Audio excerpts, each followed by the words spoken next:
The 9th of April, 1940. Under the code name Operation Weserübung, Nazi Germany invades Denmark and Norway. Strategically, Denmark is important to Germany as a staging area for operations in Norway, where Germany seeks to secure naval bases for use against the British fleet in the North Sea and to ensure vital iron ore shipments from neutral Sweden. While the invasion of Denmark lasts less than 6 hours, making it the shortest German military campaign of the war, Norway surrenders after 2 months on the 10th of June, 1940. During the German occupation of Norway, the Gestapo, the Nazi secret police, plays a key role in maintaining control through terrorizing the local population. Among the Norwegians who support the far-right political party Nasjonal Samling, relatively few actively collaborate with the Nazis.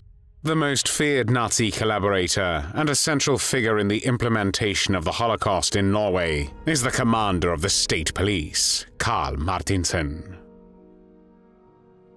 Karl Alfred Nicolai Marthinsen, the oldest of 6 children, was born on the 25th of October 1896 on the island of Karlsøy in northern Norway.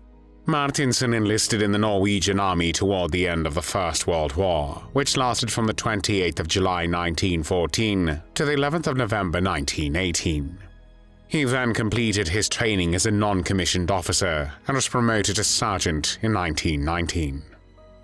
After his military service, Marthinsen supposedly worked as a sailor until 1928, when he re-enlisted in the army. Then he served as an intelligence officer in the local defense staff in Finnmark, the northernmost region of Norway, bordering Russia and Finland. At this time, he was already married with Agnes Jacobine Edison, with whom he had 2 sons, Bernd, born in 1921, and Kjell Andreas, born in 1924.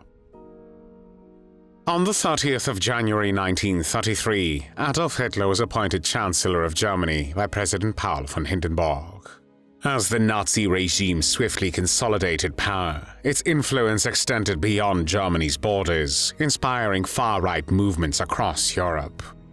In Norway, this political shift resonated with Vidkun Quisling, who had served as the country's Minister of Defense from May 1931 to March 1933.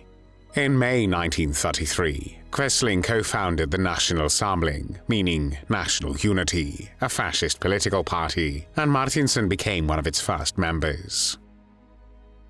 The Second World War started on the 1st of September 1939 when Nazi Germany invaded Poland.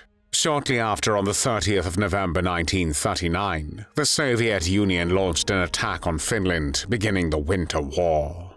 This conflict lasted until March 1940, when Finland agreed to cede about 9% of its territory to the Soviets as part of a peace settlement. While stationed in Finnmark, Marthinsen was introduced to Jonas Lie, the head of the emergency police, who, due to Norway's geographical proximity to both Finland and the Soviet Union, was stationed there during the Winter War. Marthinsen, along with Lie, allegedly interrogated individuals suspected of being spies and monitored those believed to be communists. The German invasion of Norway began on the 9th of April 1940, and 2 months later, on the 10th of June, Norway fell to Germany. Following the invasion, a diverse range of resistance activities emerged, including both organized groups and spontaneous civilian efforts. One of the most prominent organizations was Milorg, the military branch of the Norwegian resistance, which coordinated armed resistance and sabotage operations. Milorg's activities ranged from intelligence gathering and smuggling supplies to conducting guerrilla warfare and executing targeted sabotage missions against German infrastructure. Civilian efforts also played a significant role, engaging in non-violent resistance such as spreading underground newspapers, organizing strikes, and maintaining communication with the exiled Norwegian government in London. The Norwegian resistance worked closely with the British Special Operations Executive, the SOE, an organization that supported local resistance movements and helped them conduct espionage and sabotage against Axis powers. Notable operations included the heavy water sabotage at the Milorg plant, which hindered German efforts to develop nuclear weapons. The resistance also assisted in the escape of Jews and other persecuted individuals from Norway to neutral Sweden. Despite facing severe repression, including arrests, torture, and executions by the Gestapo, the Norwegian resistance remained resilient.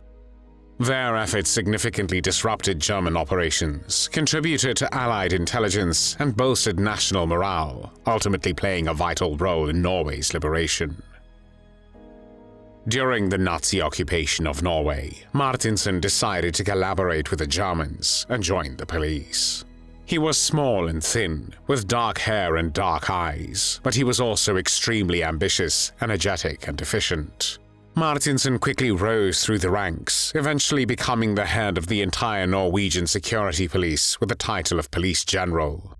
He reported directly to the Minister of Police, Jonas Lie, a longtime friend from their days in Finnmark. Marthinsen played a crucial role as a key liaison between Norwegian police forces, the Quisling cabinet, and the German Gestapo. He assisted German authorities in suppressing anti-Nazi groups, overseeing arrests, interrogations, and deportations of political dissidents, Jews, and members of the Norwegian resistance. His pro-German sympathies, fanaticism, use of the death penalty, and indifference to torture within the state police made him a villain in the eyes of the Norwegian underground. Marthinsen showed little regard for the rule of law, believing that brutal measures were necessary to maintain control and eliminate opposition. His disregard for justice was evident in a letter to the Norwegian officials dated the 5th of August 1942, in which he wrote, "It is better to detain an innocent person than to let a guilty one escape." Despite lacking a legal education, Marthinsen was appointed as one of the 3 judges in the police special court during the Eilefsen case in 1943. Gunnar Eilefsen, a Norwegian police officer, was convicted of disobedience after refusing to arrest 5 young women who had failed to report for forced labor. Marthinsen, along with a judge, Egil Olbjørn, voted in favor of the death penalty, while the 3rd judge, Egil Reichborn Knerut, opposed it. As a result, Gunnar Eilefsen was executed on the 16th of August 1943, making him the first Norwegian police officer to be sentenced to death under the Nazi occupation. Marthinsen also became the leader of the nationwide paramilitary Herd organization, which was modeled after the German SA. The SA, or Sturmabteilung, was the Nazi paramilitary force also known as the Stormtroopers or Brownshirts due to the color of their uniforms. Moreover, Marthinsen actively advocated for sending Norwegian youth to the Eastern Front, urging them to join the fight against the Soviet Union as part of the German-led forces. His own son, Karl Andreas Marthinsen, started SS training in the 11th Krigsjunkerlehrgang, which lasted from the 6th of September 1943 until the 11th of March 1944. He was commissioned as an SS Untersturmführer on the 21st of June 1944. Karl later served in the 11th SS Division Nordland, the 23rd SS Panzer Grenadier Regiment Norway, and on the 20th of August he was wounded when he stepped on a mine. The 20-year-old Karl Marthinsen's youngest son, died on the 16th of October when the plane he was in crashed. He was buried on the 24th of October 1944, one day before his father's 48th birthday. Karl Marthinsen was deeply involved in the persecution of Norway's Jewish population, working closely with German authorities to enforce anti-Jewish policies. He oversaw mass arrests, deportations, and the confiscation of Jewish property, ensuring that Nazi directives were carried out efficiently. Marthinsen played an instrumental role in implementing the Holocaust in Norway, resulting in the murder of more than 700 Jews and the brutal mistreatment of many more. There were approximately 2,100 Jews in Norway at the time of the German invasion. Among them were about 350 German and Austrian refugees who had sought haven from Nazi Germany. After numerous cases of harassment and violence against individuals, orders were issued to Norwegian police authorities on the 24th and 25th of October 1942 to arrest all Jewish men over the age of 15 and confiscate all their property. A month later, Nazi officials working with Quisling's Nasjonal Samling began to arrest women and children. Acting on plans that had been previously developed, the Norwegian police arrested Jews throughout Norway and brought them to Oslo for deportation to Germany. The first deportation of 532 Jews left Oslo on the 26th of November 1942. Another 158 were deported on the 25th of February 1943, followed by transfers of smaller groups. In all, 772 Norwegian Jewish men, women, and children were deported from the Norwegian capital to Germany. From Oslo, Norwegian Jews were sent by ship to the German port city of Stettin, today's Szczecin in Poland. They were then transferred by train to Auschwitz, where most were gassed immediately upon arrival. However, 34 Norwegian Jews, or men, ultimately did survive to see the end of the war. Fortunately, however, many Jews received advance warnings of the roundups from Norwegian policemen and members of the underground. As a result, many of Norway's Jews, about 1,000, escaped to neutral Sweden with the aid of the underground, and many others went into hiding. By early 1945, it was clear that Germany would lose the war. Both the Norwegian resistance and the government in exile feared that Marthinsen might rally the most desperate and fanatic members of the National Unity Party for a final battle, and as a result, they gave the green light to assassinate him. The operation was carried out on the 8th of February 1945 by the Norwegian resistance group Milorg as part of Operation Buzzard. A team of trained gunmen lay in wait behind a woodpile near his home at Blindenveien 74 in Oslo, and as soon as his car started moving, they opened fire with automatic weapons, instantly killing the 48-year-old Marthinsen in the passenger seat and likely wounding his driver. In the aftermath, questions arose about why Marthinsen had not taken greater precautions to protect himself. Some believe that the loss of his son, the prospect of a trial, and the likelihood of a death sentence as the war neared its end made death a form of liberation for him. Marthinsen's death sent shockwaves through Nazi-occupied Norway, where it became the most costly assassination of its kind during the entire war, measured by the number of lives lost in retaliation.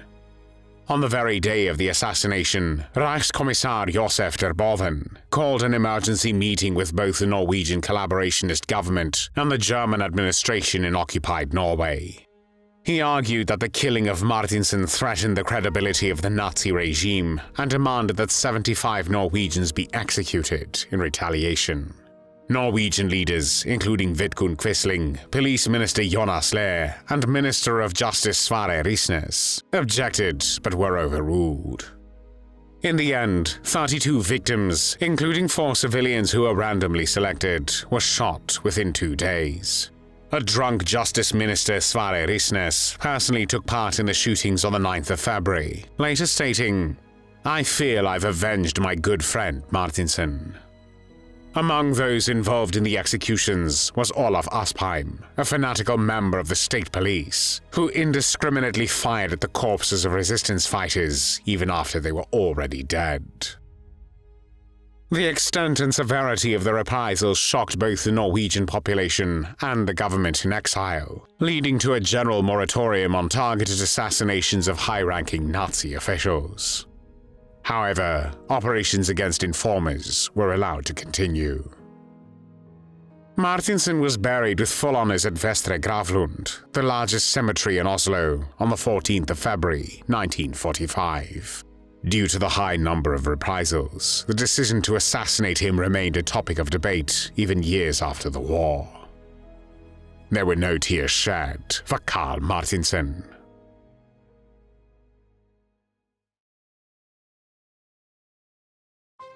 Thanks for watching the World History Channel. Be sure to like and subscribe, and click the bell notification icon so you don't miss our next episodes. We thank you, and we'll see you next time on the channel.